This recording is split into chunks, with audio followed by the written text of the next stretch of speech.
Hey, New Horizon, happy Monday to you. It's Pastor Mark, and this is your Sunday review from yesterday, September 23. And if you weren't with us in worship, then watch this little rundown and you'll know everything there is to know. First, here's a great one. October 14 and 15. It's our Fall Friends Weekend, and we're creating a weekend for us to invite friends to various opportunities, and we're praying that you would pray about who God might have you ask. On Saturday night, the 14th, we're going to have a big barn party at Scott and Hillary Stanifer's, and we're going to pull out all the stops, and we're going to have chili dogs and bonfire and all kinds of yard games, competitions and games for the kids. So bring a lawn chair and something to share, and come on out, would you please? We'll eat about 5 o'clock, and you'll have a hoot. The next day, which is the 15th, October 15th, Fall Friends Sunday morning, we're going to create a worship service that's great and ideal for you to bring your friends to, and our folk over in the cafe prior to the service, Oktoberfest with lots of fall goodies for you to treat your friends to. It's going to be a good weekend. We hope you'll put that on your calendar.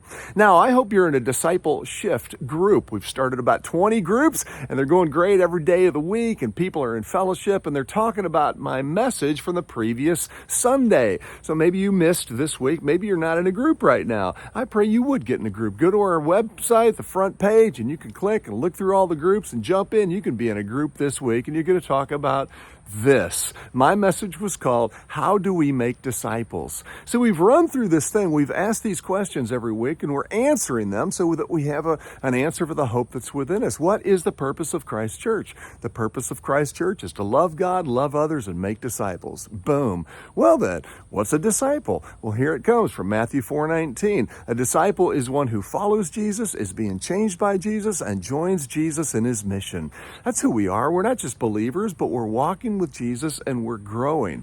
Okay, well, how do we then, New Horizon, how do we make disciples? How do we replicate and that sort of thing? Well, easy answer. We follow Jesus. Now, let me break that down for you, okay? This is kind of fun. We follow Jesus. Look at Jesus' method. Jesus preached to the crowds, but he discipled his disciples. That is, he sent the message out and he taught the huge crowds wherever he went, and he invited them to follow him because discipleship is a one-on-one deal. It's person to person. It's face to face. Discipleship is a contact sport. And Jesus would bring people into his proximity, and they'd meet for dinners, and they'd meet with his disciples, and that kind of. And Jesus would work in their souls, and he would make disciples of them. And so that's how Jesus did it. Preached to the crowd, but drew them into groups. Groups, do you hear that? And he discipled them in groups. Now, here was his process in this. Jesus made disciples, how about this? Intentionally and relationally and biblically. Now, what's that mean? Well, intentionally. Jesus was just always on looking for disciples to follow him. He called people to follow him, but when he saw Zacchaeus in the tree, hey, Zacchaeus, come and follow me. When he found the rich young ruler, hey, come and follow me. When he found the woman at the well, hey, come follow me. And then he would bring them into relationship, and he would begin discipling them. It was very intentional. He was always looking for that opportunity and gave himself to that. And he poured into those people very intentionally. He didn't just gather with friends that they might lift him up, cheer him up, be with him, have a fun time. He gathered with people so he could invest in them, pour into them. That was the intentionality of Christ. And so New Horizon, we need to be very, very intentional about making disciples. It doesn't happen by accident. We have churches all across the nation who make a lot of converts, but then don't take the next step to help people grow in their faith, to make disciples out of those believers. So Jesus made disciples intentionally and then relationally. He called them into relationship with himself, as I've said. And it's in those relationships where God moves. It's pretty cool. We see and hear and experience God in one another. It's an incarnational thing. Jesus said, where two or more are gathered together in my name, there am I in the midst of them. And something happens there in our fellowship as we do more than simply talk about the Illini football team. When we get together, lift our eyes to God and begin to fellowship with one another in Christ. These relationships are where this discipleship is is caught rather than taught.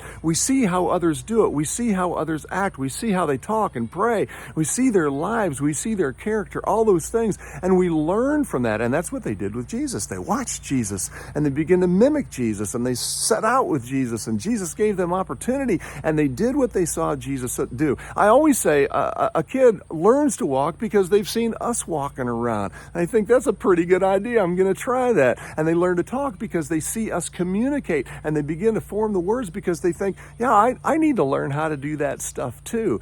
That happens in a relationship. And there's no better way to grow as a disciple than in relationship with other people, which is why we're doing groups. So Jesus made disciples intentionally, relationally, and biblically. Well, what does that mean? Well, it means that Jesus taught the scriptures, and Jesus is the scriptures. As Jesus spoke, he was speaking the words of God, and they brought those into their heads, and then they kind of crock-potted those things, and all the juices got flowing, and it moved from their head to their heart.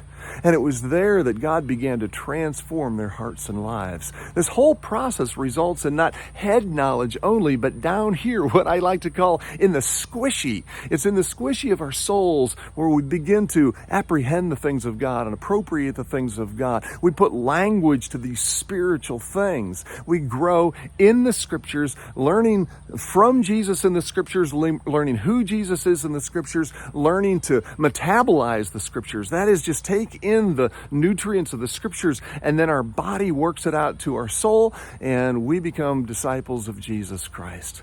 Friends, that's how we make disciples, intentionally, relationally, and biblically. And I want to give a name to this process. We call this in more kind of a formal way as spiritual formation. Not just information. We think all we got to do is dump in the information. Somehow we're going to become disciples. This is formation. And Jesus knew this. He was forming the hearts of 12 people that he would send out to form the hearts of more, to form the hearts of more. And generation after generation after generation of spiritual formation, here we are today as disciples of Christ. So we have to give ourselves to this. Jesus invites us into this discipleship process that he might form our hearts. We're being conformed to the image of Christ. That's what the scriptures say.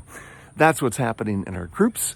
We're proclaiming this stuff on Sunday mornings. We're crock-potting it in our groups on the weekdays. And then we're asking God to grow in our hearts the heart of Jesus, the character of Christ, and that we might go and do the same with others. There's no greater joy, friends. When Jesus gives the invite to come and follow me, let me work in your heart. Let me give you my heart. Let me show you what you were made for. How can we say no? Let's be those disciples, shall we? Let's be those disciple makers. I look forward to seeing you in groups this week. Next week is what we're going to talk about. What's the fruit of a disciple's life? I want to crack this bad boy open. I want you to see this. I want you to be drawn to it. So I hope to see you then. God bless you all. Have a wonderful week. Bye-bye.